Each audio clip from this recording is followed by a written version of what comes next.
기쁜 소식 밝은 세상 대구 가톨릭 평화방송. 찬미예수님. 네, 오늘 반갑습니다. 날씨도 아주 좋은데요. 기도부터 시작을 하겠습니다. 성부와 성자와 성령의 이름으로 아멘. 필립비서 4장 4절에서부터 7절의 말씀입니다. 주님 안에서 늘 기뻐하십시오. 거듭 말합니다. 기뻐하십시오. 여러분의 너그러운 마음을 모든 사람이 알 수 있게 하십시오. 주님께서 가까이 오셨습니다. 아무것도 걱정하지 마십시오. 어떠한 경우에도 감사하는 마음으로 기도하고 간구하며 여러분의 소원을 하느님께 아뢰십시오. 그러면 사람의 모든 이해를 뛰어넘는 하느님의 평화가 여러분의 마음과 생각을 그리스도 예수님 안에서 지켜줄 것입니다. 사랑이신 하느님, 사도 바오로께서 말씀하셨듯이 오늘 저희들의 만남이 각자의 삶 안에서 감사와 찬미의 노래를 부를 수 있는 시간이 될 수 있도록 축복하여 주소서. 우리 주 예수 그리스도를 통하여 비나이다. 아멘. 성부와 성자와 성령의 이름으로 아멘. 네, 다시 한번 인사드립니다. 반갑습니다. 지금 5월 가장 아름다운 계절입니다. 그래서 봄이 한창입니다. 봄이 한창인데 시편 15편에 어떤 말이 있는가 하면요, 제 영혼이 기뻐하며 뛰논다 라는 표현이 있습니다. 그런데 다른 식의 해석에서는 뭐라고 되어 있는가 하면 내 영혼이 봄놀다 그런 표현이 있습니다. 저는 제 영혼이 기뻐하고 뛰놀다 보다는 내 영혼이 봄놀고가 훨씬 아름답습니다. 봄이라는 게 아름답잖아요. 네, 초록도 이쁘고 공기도 그렇고 햇빛도 그렇고 아주 좋습니다. 그러면 저는 여러분들 지금 아마 여기 계신 분들에게 여쭤봐도 돼. 봄 하면은 생각나는 부사가 뭐가 있을까요? 부사. 네? 생명. 네, 명사죠. 부사. 예를 들어서 뭐 찬란하게 또는 뭐 어슴푸레, 뭐 달빛처럼 아름답게, 네, 이런 것도 다 부사입니다. 여러분들 각자 안에 지금 말씀은 안 하셨지만 봄 이러면은 내가 하느님하고 연결이 돼서 어떤 부사가 나올까 내 마음 안에, 이런 것들을 한번 생각하시면 좋을 것 같습니다. 그래서 저는 봄 하면은 뭐가 생각이 나는가 하면 개구리가 생각이 납니다. 그래서 제가 여태까지 강의를 여러 번 하긴 했는데, 여러 번 했는데 제가 평화방송을 강의를 하면서 이번에는 고객 중심으로 좀 나가봐야 되겠다 라고 생각을 해서 제가 개구리 얘기를 꺼내면서 제가 여러분들을 생각하면서 개구리를 그렸습니다. 개구리 같나요? 네. 개구리라고 말씀드리기 전에도 이미 그림만 보셔도 개구리 같죠? 네. 그래서 위에다가는 뭐라고 썼는가 하면은 내 영혼은 봄놀고 라고 썼습니다. 그러면 저는 왜 개구리가 생각이 나는가 하면, 저희 학교가, 제가 고등학교 다닐 때 저희 학교가 항상 논 주위에 있었어요. 논 중심에 있었습니다. 주위에 논이 많았다는 얘기죠. 있었는데 이맘때였던 것 같아요. 제가 소녀 고등학생이었으니까 개구리가 막 울기 시작해. 야자 아시죠? 밤에 야간 자율학습. 예, 인문계 고등학생 야자는 반드시 뛰어야 되잖아요. 그런데 그 개구리 소리가 너무 아름다웠어요. 한꺼번에 합창을 하는 개구리가. 그런데 재밌는 사실은 뭔가 하면 아직도 신비입니다. 개구리가 한꺼번에 울다가 한꺼번에 동시에 다 끝나는 거죠. 그 누가 가르쳐 줬을까? 야, 우리 그만하자라고 뭐 대장이 있을까요? 어머니, 아버지 궁금해 하시지 않으셨어요? 저는 근데 이제 물론 개구리 소리가 딱 끝나면서 또 한두 마리가 끝에 왜 지지나 있잖아요. 부지나 뭐 개구리 이러다가 이제 뭐 다른 거는 입이 다 끝났는데 뭐 한두 마리가 그런 개구리는 물론 있었습니다. 그래서 저는 이렇게 나이가 들면서 그게 참 아름답게 추억이 되는 거예요. 아, 그때 그 개구리들이 지금은 다 어디 갔을까? 그래서 제가 친구 수녀 집에 놀러 갔다 오면서 친구 분원에 갔다 오면서 아주 논을 지금 하니까 이제 지금 모신기가 이제 한창이 시작이 되는 것 같아요. 그러면서 개구리 생각을 또 했습니다. 그 많은 개구리들은 어디 갔을까? 아마 농약에 의해서 죽을 수도 있고 아마 환경 오염에 의해서도 개구리들은 많이 사라진 것 같습니다. 그래서 여러분들도 어린 시절에 아니면 중고등학교 시절에 어떤 것들이 내가 봄이라면 생각나는 것들이 있는가 그러면서 생각하시면서 하느님을 찬미하셔도 좋을 것 같습니다. 예, 저는 개구리였습니다. 한 번 더 보여드립니다. 짠. 네. 자, 지난 시간에는 뭘 말씀을 드렸는가 하면은 하느님이란 어떤 분이신가를 말씀드렸어요. 그러면서 동시에 신학을 한다는 것은 무엇인가를 말씀드렸어요. 하느님은 어떤 분이신가 하면 첫째로 인격적인 하느님이래. 네. 사람의 품위를 갖추신 하느님. 두 번째로 역동적인 하느님, 움직이시는 하느님. 역동적이라는 말을 좀 더 다르게 표현하면 창조하시는 하느님. 끊임없이 뭔가를 만들어내시고 나를 새롭게 변화하시고 또 이렇게 끊임없이 움직이시는 하느님이신 거죠. 그 다음에 세 번째로 하느님의 특성은 관계하시는 하느님입니다. 혼자 고립되어 외롭게 계시는 분도 아니고 그 하느님이 상대하는 인간도 외롭게 고독하게 만드시는 분이 아니라 끊임없이 내 삶의 역사 안에서 하느님은 끊임없이 관계를 맺으시는 하느님입니다. 그래서 구약 성서 안에서도 나오는 인물들도 하느님과 끊임없이 관계를 맺으시는 하느님. 뭐 슬픈 일이든 힘든 일이든 기쁜 일이든 간에 하느님과 관계를 맺으시는 하느님, 인간과 관계를 맺으시는 하느님이라고 말씀을 드렸습니다. 기억나십니까? 네. 지금 기억 안 나신다 하면 안 돼요. 지금 나신다고 말씀하셔야 되죠. 그 다음에 두 번째로 뭔가 하면 신학을 한다는 것은 하느님을 공부한다는 것은 하느님만을 배우는 것이 아니라 곧 나를 배우는 것이다. 이런 말씀을 드렸어요. 신학을 한다는 것은 인간학을 하는 것과 상통서로 연결이 된다라고 말씀을 드렸어요. 근데 제가 생각하기에는 여러분들의 신앙과 하느님에 대한 생각은 인격적이어야 돼요.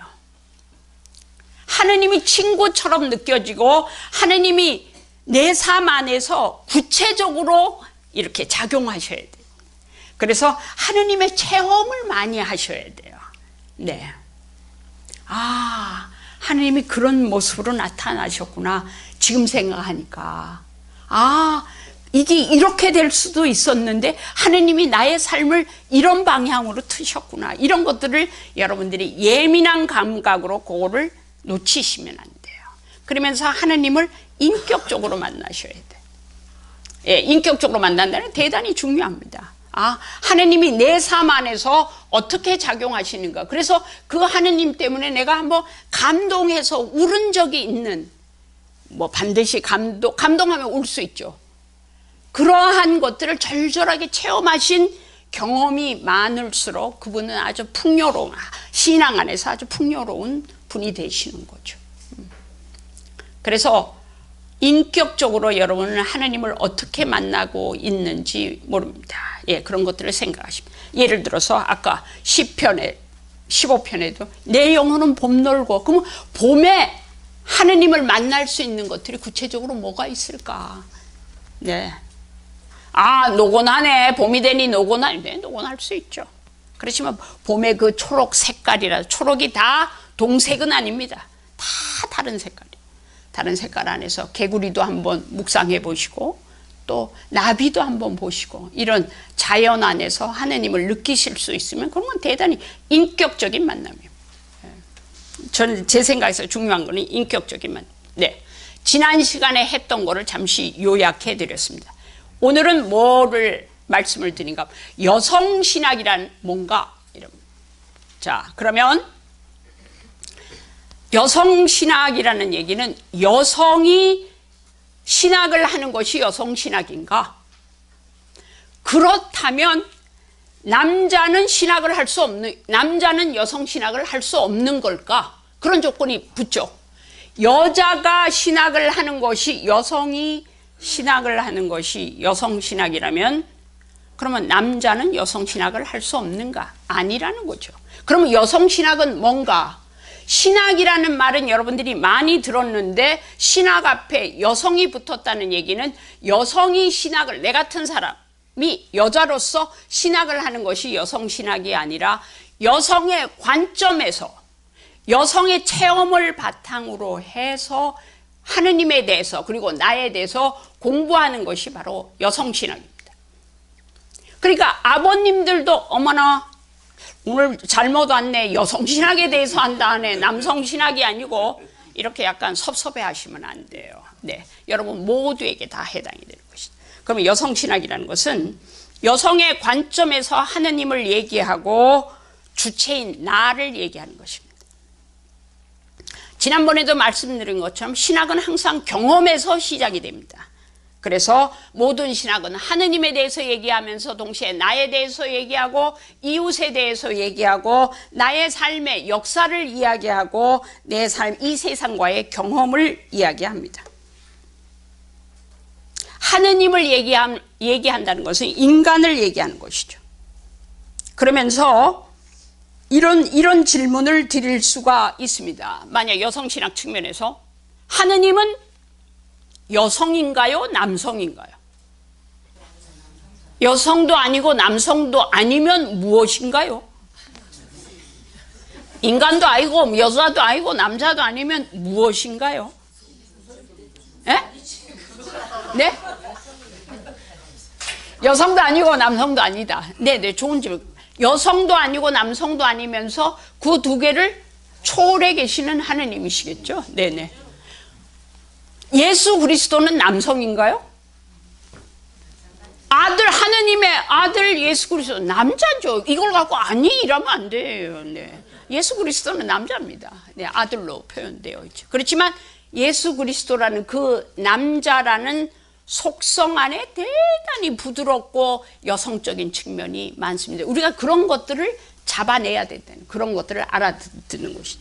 그래서 제가 참 이런 하느님의 여성과 남성에 대해서 말씀드리기 전에 제2차 바티칸 공의회 문헌에서는 이렇게 말합니다. 사목헌장 29항에서 인간 기본권에 관한 모든 차별 대우는 그것이 사회적 차별이든지 문화적 차별이든지 혹은 성별, 남자와 여자, 인종, 어떤 인종인가, 어떤 민족하고 조금 다르지만 또는 어떤 피부색을 가졌는가, 흑인인가 백인인가 아니면은 아시아인인가, 또는 그 사람이 높은가 낮은가, 그 사람이 어떤 언어를 쓰는가, 예를 들어서 몽골리안 언어를 쓰는가 아니면 영어를 쓰는가, 또 그 사람의 종교가 가톨릭인가 아니면 불교인가 아니면 무슬림인가, 이런 것들에 대해서 차별이 있다면은 그것은 다 하느님 뜻에 어긋나는 것이므로 그런 것들은 극복되어야 하고 제거되어야 한다고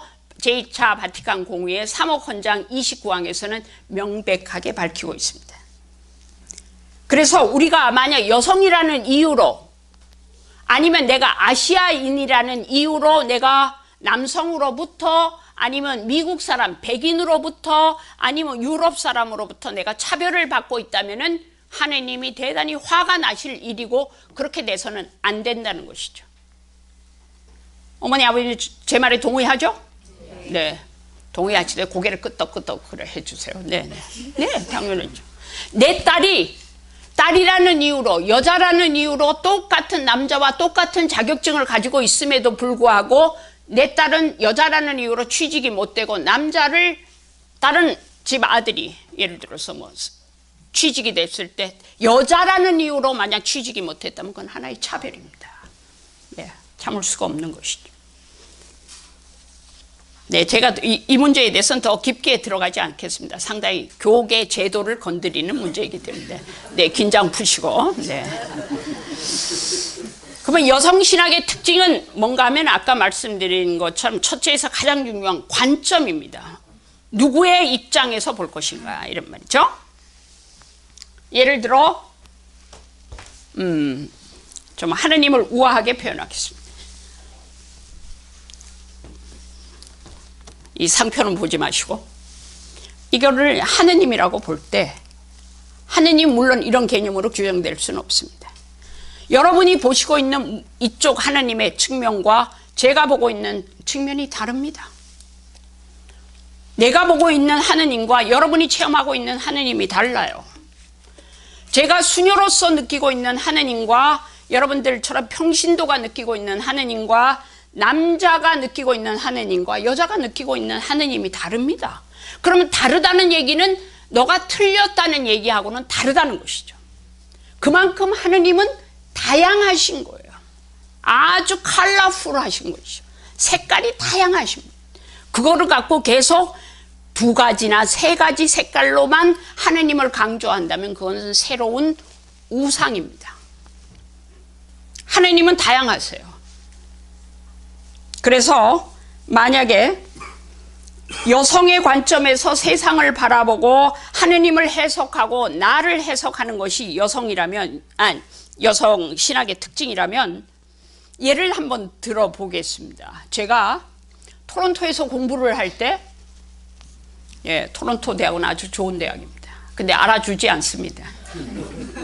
네, 토론토에서 공부할 때 저희 수녀원은 아니었어요. 제가 개구로 손님으로 들어가서 이제 수녀원에 있는데 그 수녀원에 식당에 어떤 그림이 있는가? 레오나르도 다빈치의 최후의 만찬이라는 그림이 있었어요. 그러면 그 최후의 만찬에는 남자분들이 몇 분이 그려져 있죠? 13, 예수님까지 포함해서 13명의 남자가 쫙 식탁에 둘러앉아 있습니다. 근데 대체로 유대인들은 다 유대 남자들이죠. 유대인들은 피부가 힙니다. 그런데 거기에서 그림 하나가 딱 한 인물이 있는데 돈주머니를 딱 쥐고 있는 남자의 피부가 검은색으로 표시되어 있었어요. 레오나르도 다빈치의 원작 오리지널 그림은 그렇지 않습니다. 근데 이제 거기에 있어서 저는 끊임없이 질문을 가합니다. 왜 저렇지?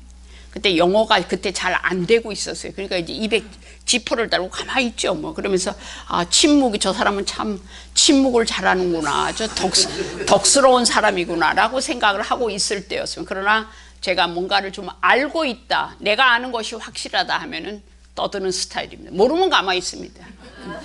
그래야 안 되겠습니까? 근데 딱 말이 이제 그때부터 터지기 시작을 했죠. 영어가 이제 되기 시작했어요. 그래갖고 내가 옆에 있는 백인 수녀 시스터 앨런이라는 백인 수녀님 보고 저 그림을 한번 봐라, 앨런.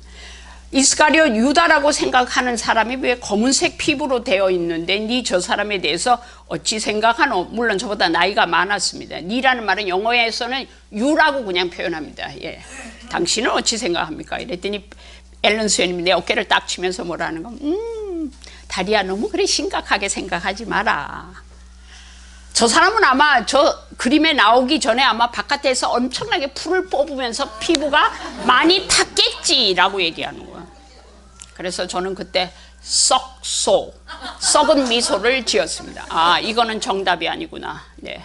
그런데 그때 저쪽 식탁에서 탄자니아에서 온 흑인 수녀님이, 정말로 멋있는 흑인 수녀님이 같이 살았어요. 그래서 내가 밥 먹고 나서 탄자니아 수녀님에게 물었습니다. 시스터 자신따라는 수녀님이었는데 그 수녀님한테, 시스터 자신따, 니는 저 그림에서 이스카리오 유다라고 생각되는 사람이 검은색 피부를 하고 있는데 어찌 생각하노? 이러니까 이 수녀님이 상당히 점잖은 수녀님인데 바로 나오기를 뭐라면, 저거는 인종차별이야, 이렇게. 같은 그림을 놓고 백인이 해석하는 것과 흑인이 해석하는 게 다른 거죠. 만약에 거기서 우리가 한 걸음 더 나아가서 이스가리오 유다라고 생각하는 사람한테다가 한복을 입혀놨다. 그러면 그 남자는 누구겠습니까? 한국 남자죠. 우리 참을 수 있어요? 그림 잘 그렸네. 아주 창의적이네 라고 생각하나요?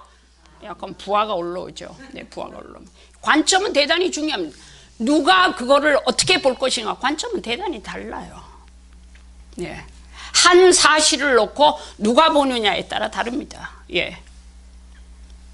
남자들이 봤을 때 적극적인 여성을 갖고 여자가 설친다 이렇게 얘기하지만, 여자가 볼 때는 선취권을 쥐고 먼저 나가는 여자구나, 저는 이렇게 보는 거죠.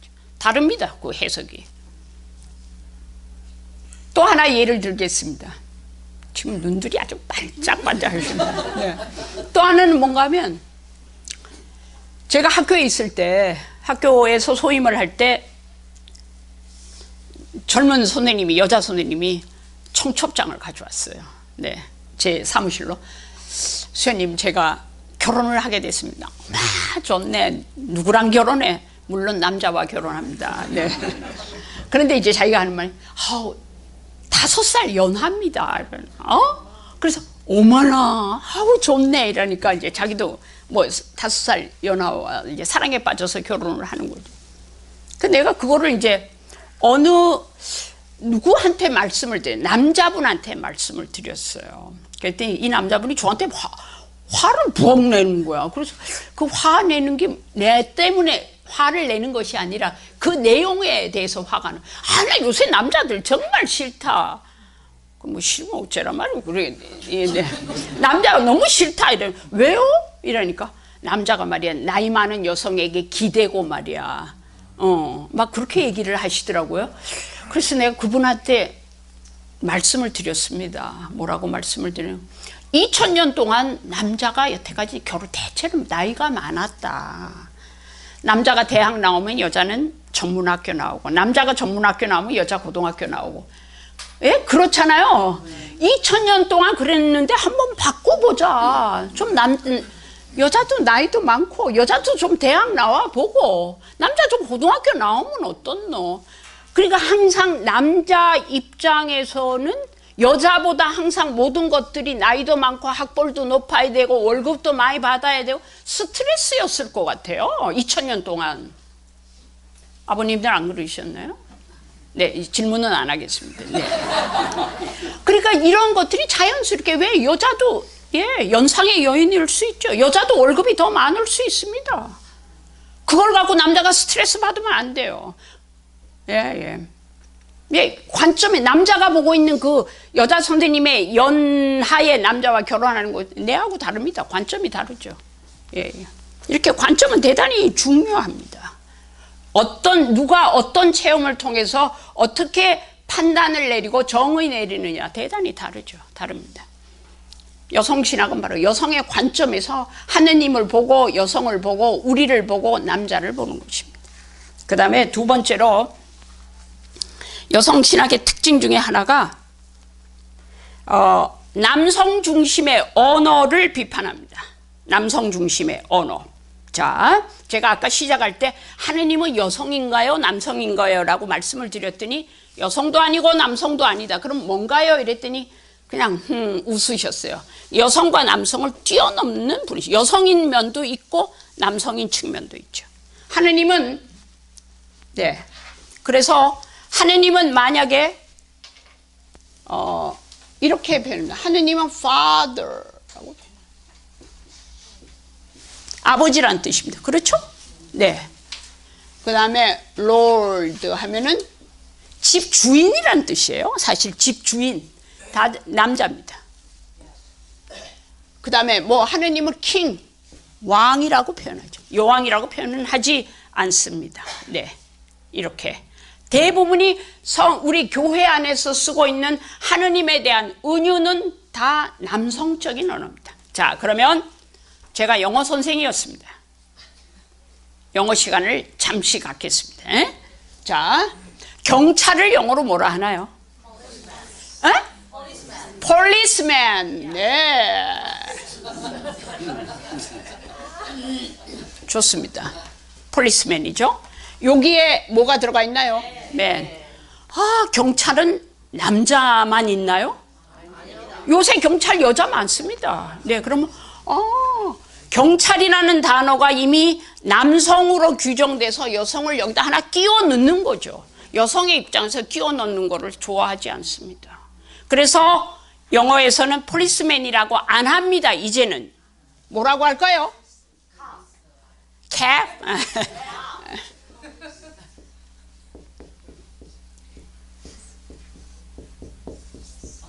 폴리스 오피서라고 얘기합니다. 네. 자, 그 다음에 소방관을 뭐라 하죠? 소방관? fireman 이랍니다. 아, 소방관도 항상 남자만 있나요? 아닙니다. 여기 man이 또 있어서 나를 불평케 하죠. 그러면 소방관은 뭐라 하는가 하면 남자와 여자를 표시를 안 하기 위해서 good. fighter라고 얘기해. 불과 싸우는 사람이다. 이렇게. 네. 오늘의 임다리아의 1분 영어였습니다. 자, 그러면 역사를 영어로 뭐라 하죠? history라고 얘기합니다. history라고 얘기합니다. 그렇죠? 네, history라고 얘기해요. 근데 히스토리를 딱 분해해 보겠습니다. 스토리는 뭘까요? 이야기라는 말이에요. 이야기.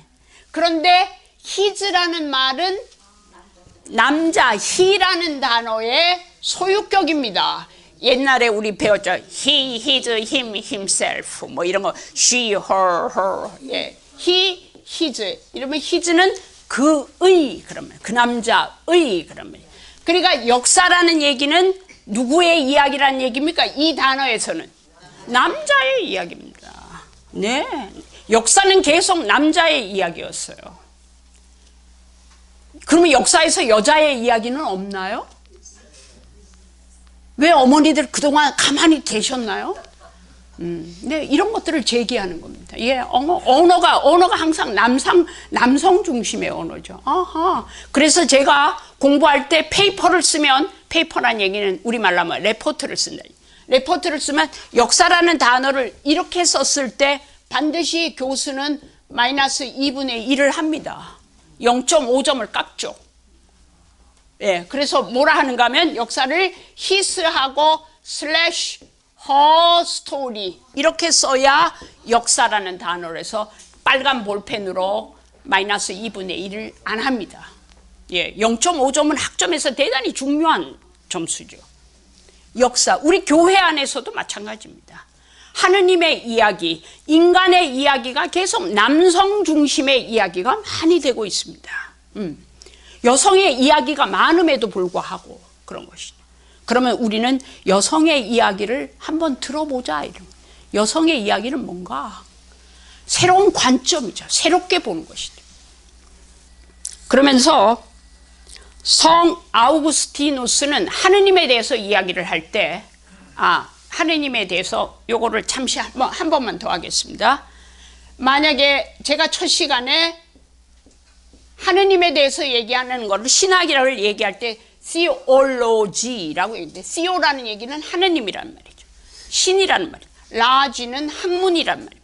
신에 대해서 공부하는 학문이 신학입니다. 그런데 오로 끝나면은 남성인가요? 여성인가요? 제가 지난주에 베드로, 바오로 다 오로 끝나는 건 누군가요? 남자죠. 다리아 이랍니다. 그래서 내가 다리오 이래 안 한다. 다리아, 마리아. 여성은 다 아로.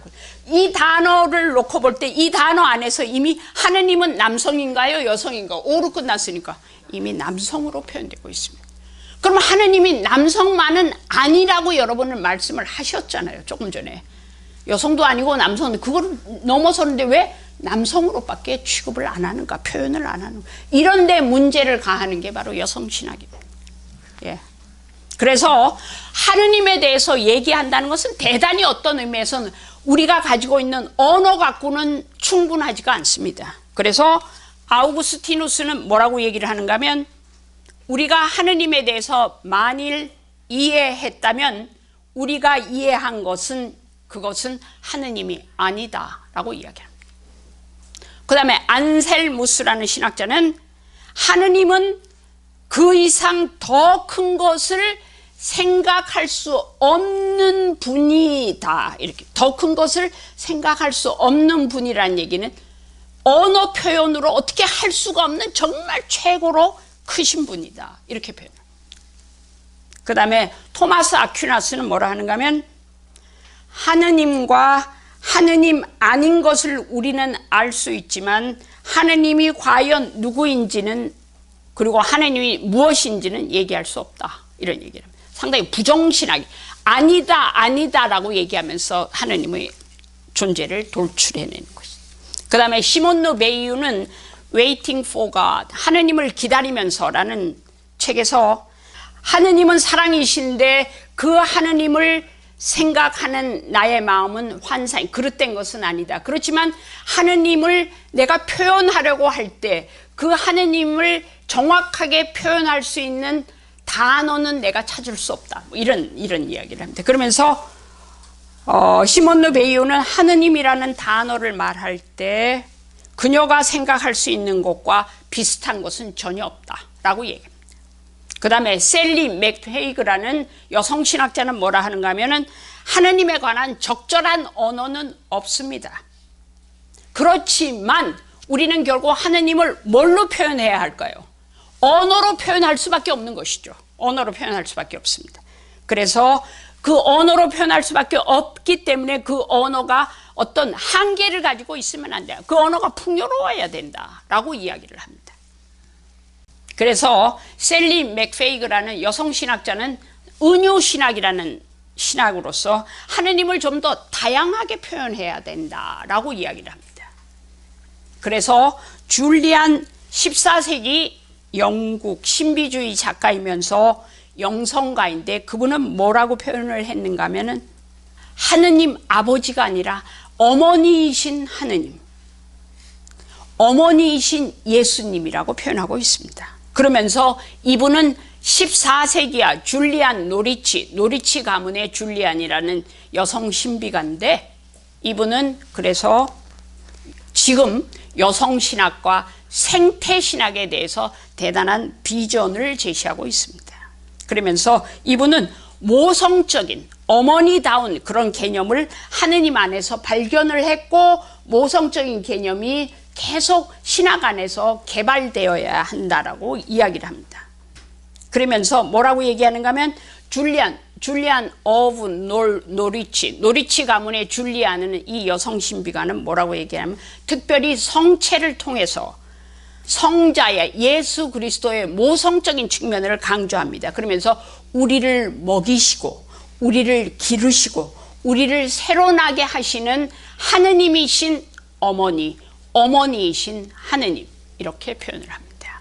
그렇다고 해서 내가 하느님을 어머니라고 표현한다고 해서 하느님은 아버지가 아니야 라고 말하는 것은 아닙니다. 하느님은 어머니적인 측면도 있고 아버지적인 측면도 있으신 거죠. 그래서 하느님에 대해서 이야기를 할 때 우리는 다양한 이름을 갖고 있어야 됩니다. 하느님은 어머니이실 수도 있고 아버지이실 수도 있죠. 어머니이실 수도 있고 그 다음에 하느님은 누구이실 수도 있을까요? 친구이실 수 있습니다. 하느님은 나의 하느님 친구이신 나의 하느님 반드시 아버지이신 나의 하느님이라고 할 필요 없어요. 나의 체험을 통해서 내가 정말로 멋진 친구를 가지고 있다. 그 친구를 통해서 내가 하느님을 느끼고 있다라고 생각한다면 그 하느님은 나에게 친구입니다. 그렇습니까? 네. 그러면서 하느님은 동시에 나의 연인이기도 합니다. 나이가 사랑하는 연인이기도 하는 것이죠. 하느님의 이름은 이렇게 다양할 수가 있습니다. 꼭 하느님은 아버지이시다. 이것만 갖고는 재미가 없어요. 그래서 제가 그때 어느 이제 수업을 한번 한 적이 있습니다. 옛날에 한 적이 있는데 제가 이런 강의를 했어요. 이제 수녀님들하고 수사님도 계셨는데 수업을 했는데 뭐라고 얘기하는 거. 그래서 제가 그래서 여러분은 하느님을 뭐라고 부르시게, 하느님의 이름을 뭐라고 부르겠어요? 그러니까 어떤 수녀님은 하느님은 저한테는 노래입니다. 이렇게 했대요. 그러면서 나는 항상 하느님이 듀엣으로 이중창을 부르고 싶습니다. 뭐 이런 표현, 아주 아름다운 표현. 그렇게 얘기했어요. 근데 이제 저 뒤에 앉아있는 한 수사님한테, 수사님은 하느님을 뭐라고 부르시겠습니까? 남자였으니까. 그래갖고 뭐라고 부르겠습니까? 라고 얘기했더니 딱 일었으니, 그래서 제가 나오라 그랬죠. 네, 나오라 해갖고 수사님은 그러니까, 네, 수녀님이 강의를 그렇게 하셔도 저에게는 하느님은 아버지이십니다. 이러고 내가 약간 상처를 받았어요. 뭐 다양하게 있을 수 있죠. 그런데 그 수사님이 뭐라고 얘기를 하는가 하면, 그렇지만 아버지의 개념이 바뀌었다는 거죠. 뭐라고 얘기하는가 하면, 자기가 어렸을 때 아버지 뭐 5살, 6살 때 아버지가 목욕을 가자고 했대요. 그럼 아버지한테 목욕탕을 가면은 아버지 손에 붙잡히면 완전히 껍질이, 피부가 벗겨질 정도로 완전히 빵빵, 우리도 어렸을 때 엄마한테 붙잡히면 완전히 너무 아프게, 완전히 갔다 오면 완전히 피부가 완전히 뭐 그래진 거 경험하시죠? 그런데 이제 두 번째로 아버지가 그 넓은 등을 딱 들이면 내 등 밀어라 이러지.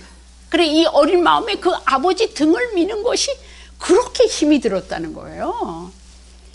그래서 아버지가 목욕을 가자 이러면 너무 싫었다는 거야.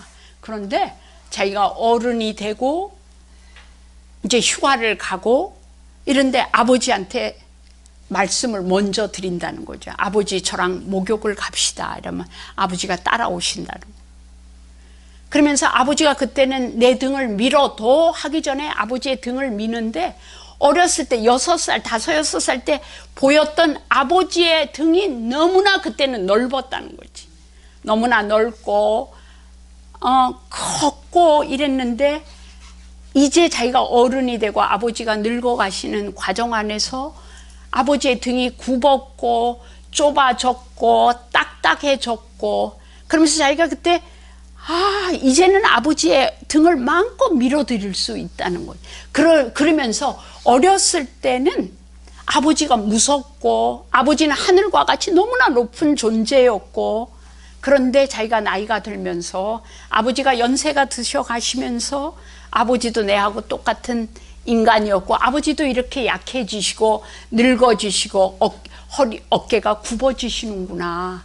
어깨라 그러나요? 네, 이런 것들이 그러면서 하느님은 나에게 아버지이지만은 그 아버지로서의 추상적이고 무섭고 전지전능한 하느님이 아니라 약해지시는 하느님, 내하고 같이 어깨가, 그 아버지의 등이 그렇게 개념이 바뀌었다는 거예요. 그래서 내가 그 수사님을 정말 멋있게 칭찬을 해드렸습니다. 이렇게 하느님의 개념이 바뀔 수 있는 것이, 아버지라는 용어를 써도. 네. 여러분들 안에 각자 부모님에 대한 어떤 경험이 있을 겁니다. 그런 건데, 저는 그 수사님의 말씀이 대단히 감동이었어요. 이렇게 하느님에 대해서 얘기한다는 것은 이렇게, 다양했으면 좋겠다. 그러면 하느님에 대해서 어떤 여성적인 은유, 상징이 없다는 것은 여성의 존재가 낮아지는 것을 얘기합니다. 예를 들어서 제가 학교에 오래 있었기 때문에 학생들의 새 학기가 되면 학생들의 이름을 외우려고 몹시 애를 씁니다. 그때는 학생이 한 55명 한 반에 이래 있었거든요. 옛날에 막 20년 전쯤에. 그러면 55명을 우리 반 애를 애우고, 제가 또 영어 과목을 가르쳤으니까요. 다른 반에 들어가면 애들을 애우려고 몹시 애를 씁니다. 그런데 하다가 실수할 때지. 예를 들어서 누시아 이래야 되는데 야를 갖고, 예를 들어서 이 학생을 누시아라고 불러야 되는데, 마리아, 니 마리아 말이. 그럼 야로서는 무엇이 마리아? 내 이름이 누시아인데. 이러는데 선생님이 제대로 자기 이름을 불러주지 않았을 때 오는 대단한 이런 슬픈 감정이 있는 것이죠. 선생님이 나를 계속 부를 때 번호로 부른다는, 18번, 17번 이렇게 부르면 마치 그건 좋은 것이 아닙니다. 그 학생의 이름을 불러줘야 되는 것이죠. 여기에 지금 대부분이 여성 자매들입니다. 자매 여러분 이렇게 해야 되는데, 몇 분이 지금 형제 여러분이 몇 분 계죠? 형제 여러분을 얘기하면서 전체를 얘기하면 여기에 계신 자매들에 대해서 상당히 우습게 하는 거죠. 나는 자매인데 왜 형제라는 단어를 써갖고 자매를 거기다 끼워 넣는가? 상당히 예민한, 뭐 수녀님 그렇게 예민할 필요가 뭐 있어요? 네, 그런 말 할 수 없습니다. 예. 그럼 뭐 이렇게 얘기할 수 있죠. 형제, 자매라고 얘기하기 전에 그럼 형제를 불러도 좋고 자매라고 불러도 좋습니다. 그러면 뭐 형제 안에 자매가 들어가 있지 않나요?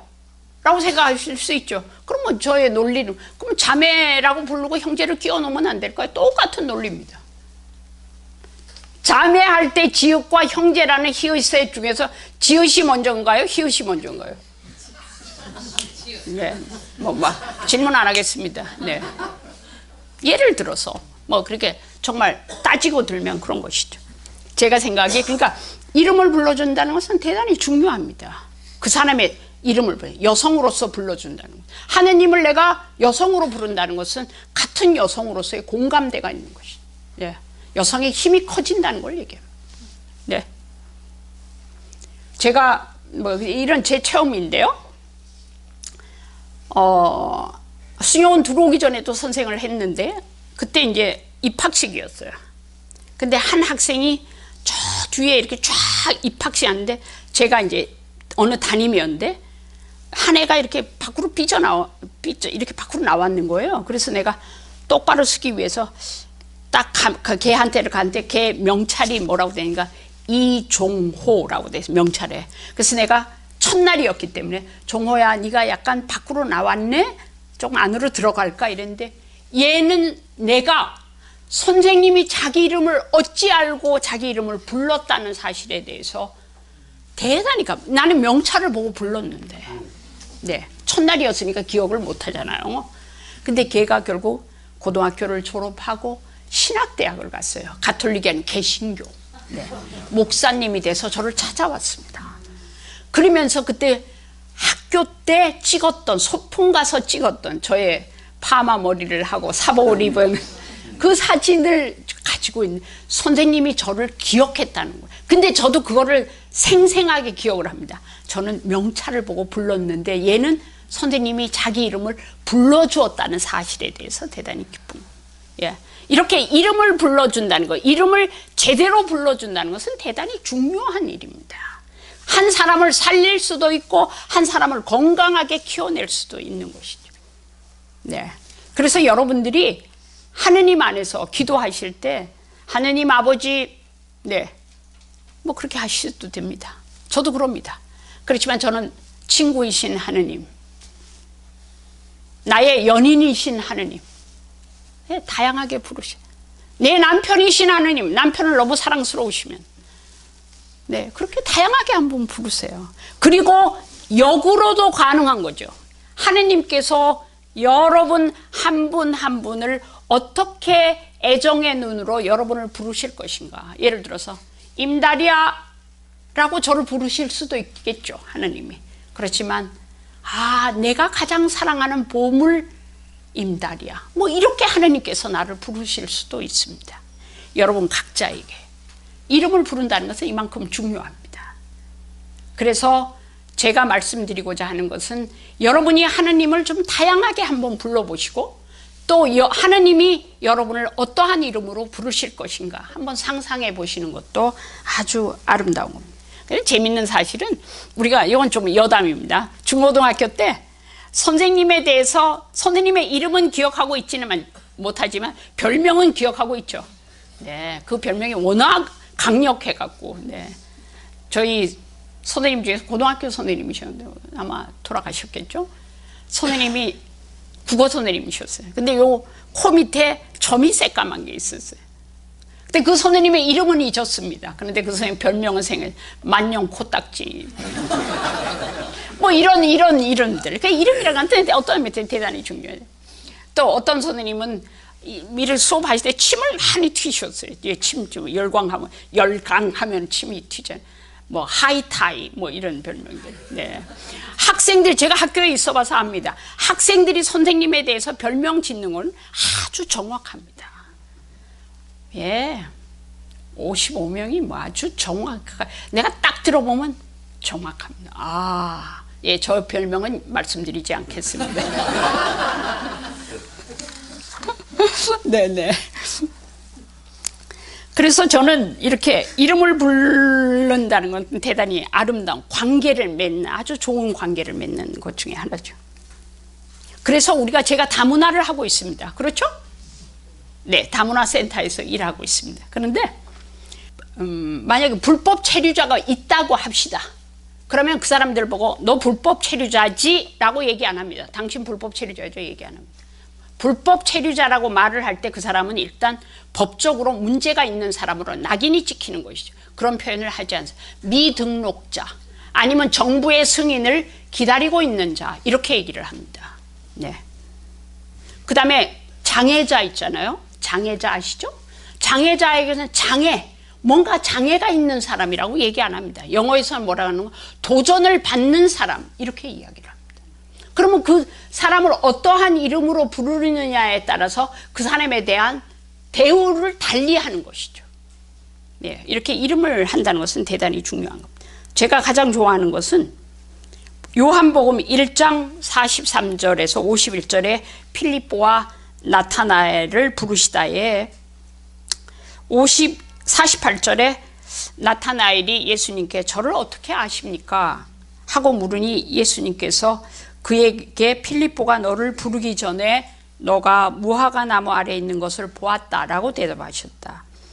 예수님의 어떤 그냥 대충 보는 것이 아니라 응시를 하시는 것이죠. 나타나엘을 쫙 그냥 보시는 거예요. 사랑의 눈으로 응시한 진정적인 응시가 나타나엘로 하여금 예수님에 대한 새로운 인식을 가져오게 했습니다.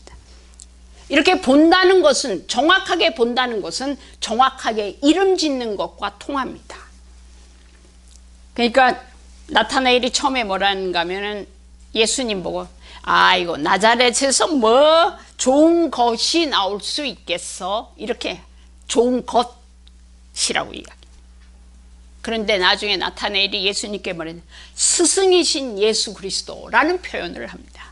이런 관계를 통해서 밖에 보면서 예수님의 그 진정적인 응시를 나타나엘이 느끼면서 예수님에 대한 이름이 바뀌는 것이죠. 그래서 참 중요하다고 봅니다. 예.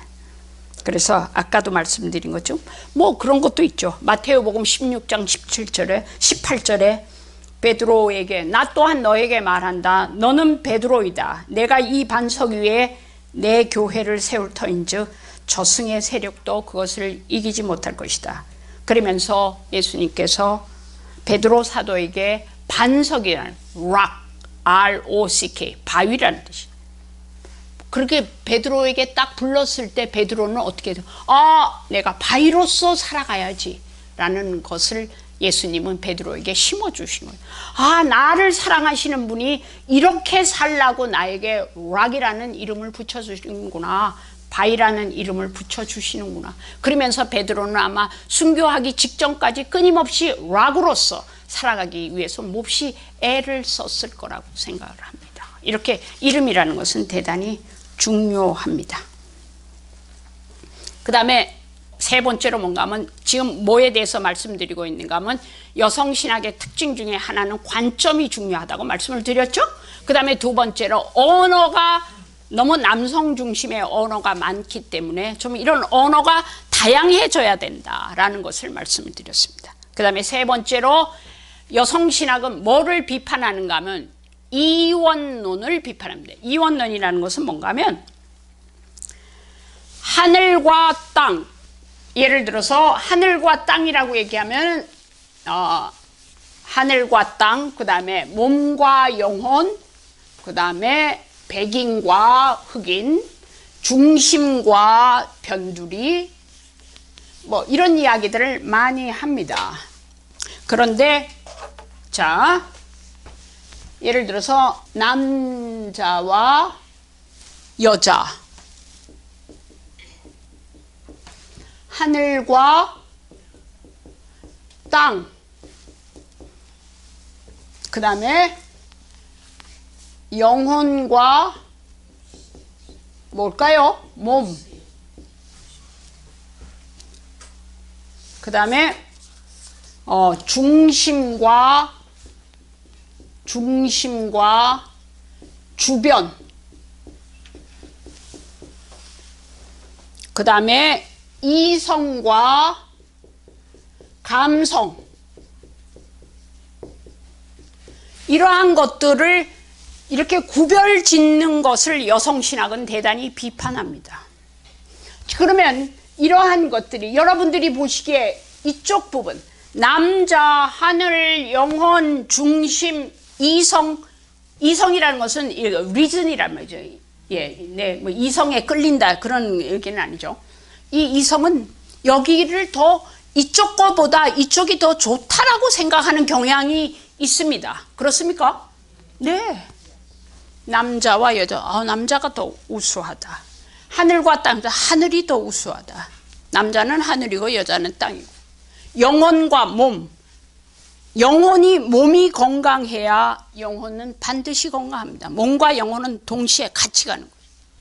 그 다음에 중심, 센터, 중심이고 변두리. 지금 교황님은 뭘 강조하시나요? 변두리로 가라고 강조를 하십니다.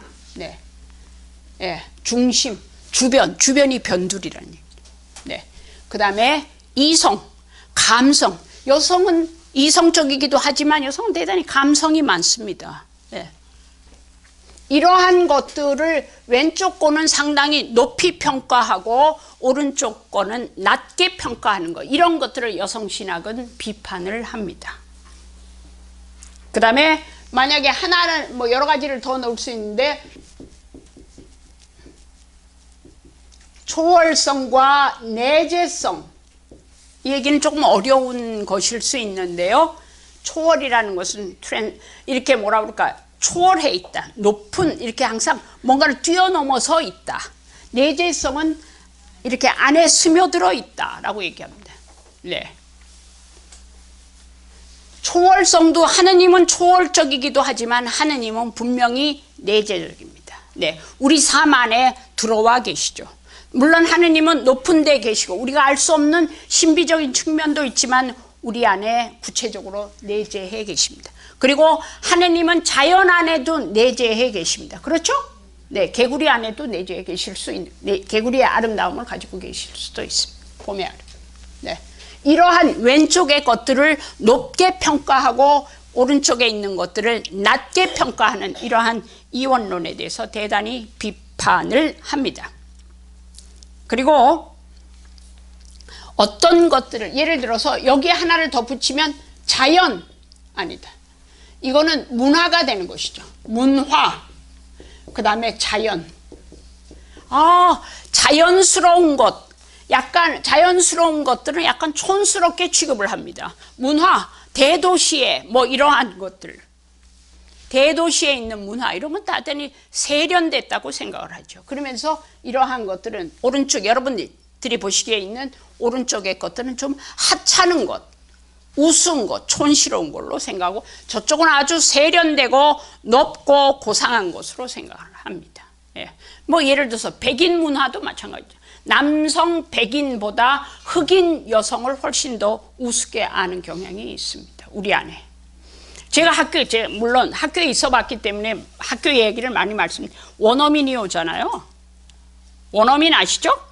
원어민이 오면 학부모님들이 흑인 원어민에 대해서 상당히 부정적입니다.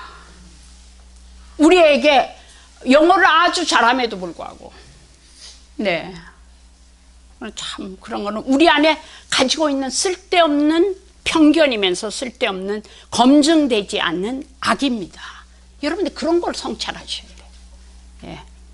내가 흑인에 대해서 한 번도 경험한 적이 없는데, 그 사람하고 한번 친구도 돼본 적이 없는데, 그 사람이 좋은지 나쁜지도 모르면서 색깔로 갖고 그 사람을 판단한다는 것은 대단한 착각이고 대단한 편견이고 대단한 악입니다. 네. 이런 것들을 여성신학에서는 비판을 합니다. 그리고 제가 생각하기에 몸에 대해서 할 얘기가 많은데요. 몸. 이렇게 나이가 들어가면서 이렇게 몸이 많이 아프죠. 네. 나이가 든다는 게 그런 겁니다. 네.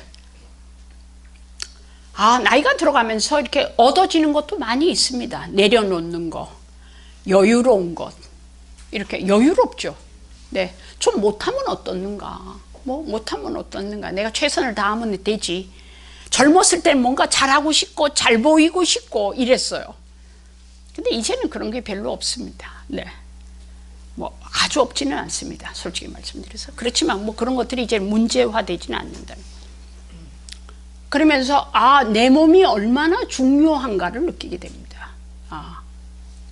이렇게 다섯 손가락을 펼칠 수 있는 이런 것도 다 고마운 것이지. 고마운 것. 얼굴에 좀 기미가 있으면 어떻습니까? 좀 피부가 좀 틈은 어떻습니까? 백가죽이 좀 늘어나면 어떻습니까? 네, 별로 문제가 안 돼요. 그런데 상업주의라든가 또는 뭐 이런 아름다움 중심의 이런 것들이 끊임없이 우리를 시달리게 하고 있습니다. 보톡스 맞아야 되고, 학생들을 보면 제가 보면 너무나 이뻐요. 통통한 게 얼마나 이쁜지 말도. 그런데 끊임없이 저보고 살을 빼야 된다. 살 빼야 돼. 너가 얼마나 이쁜데 모릅니다. 그거를. 계속 매스컴에서 유명한 모델들, 날씬한 모델들이 끊임없이 얘를 괴롭히는 거죠.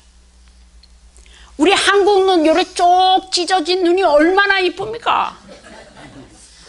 어머니들 그거 돈 들여갖고 딸내미 쌍꺼풀 하지 마세요. 얼마나 이쁜데. 한 사람은 할 수 없습니다. 뭐 풀 수도 없고. 네네. 이뻐요. 이쁩니다. 얼마나 이쁜데. 근데 애들이 몰라요. 그러면 외모에 대해서 자존감이 이렇게 낮은 애들 있잖아요. 걔들은 화장도 짙게 합니다. 벌써 딱 고등학교 들어가고 뭐 아니면 이렇게 대학 들어가서 학교 찾아오자면 벌써 화장을 짙게 하고 옵니다. 자존감이 높은 애일수록 화장을 그렇게 하지 않습니다. 네, 이렇게 몸이라는 건 대단히 중요한 겁니다. 오늘은 여기까지를 하겠습니다. 시간이 됐고, 그런데 제가 쪽지 하나를 나눠드렸죠? 네, 그거를 한번 보겠습니다. 이걸로 마지막 기도로서 하겠습니다. 기도하시기 전에 다음 주에는 하던 거 마주 하고요. 오늘 여성신학의 특징에 대해서 조금 더 하고, 룻기 아시죠? 룻기 4장으로 되어 있습니다. 아주 짧습니다. 룻기를 반드시 읽어오시기 바랍니다. 그래도 제가 읽었는지 안 읽으신지 체크는 안 하겠습니다. 안 읽으셔도 꼭 오셔야 돼요. 알겠죠? 아시겠죠? 네. 그러면 제가 오늘 여러분에게 나누고 싶은 시는 뭔가 하면 반성이라는 시입니다. 반성인데 한민복이라는 시인입니다. 늘 강아지 만지고 손을 씻었다. 내일부터는 손을 씻고 강아지를 만져야지. 대단히 아름다운 시입니다.